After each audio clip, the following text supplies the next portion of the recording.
Okay, the gentleman in the group at Bear Slippers is Adam. He's a co-owner of Edbury Motors, and the Ed part, 2Ds, is a tribute to Adam's dad Ed, who's no longer with us. The Barry part is a tribute to my dad Barry, again no longer with us. So their love and passion for cars lives on in our little used car dealership, Edbury Motors. So let's take this wheel off and see if we've got a serial number.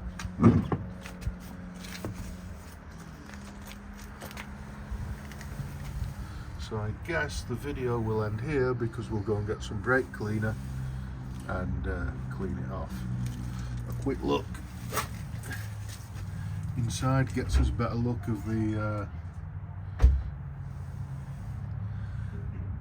shock tower, inner fenders.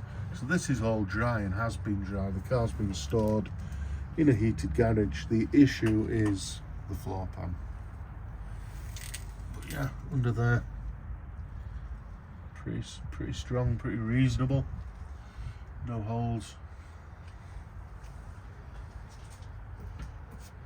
So we'll make another little video once we've revealed the serial number on this front wheel, and from that point we will assume, because we're too lazy to take off the other 3 wheels, that they were all part of the package and are similar in age. If we're wrong, we apologise.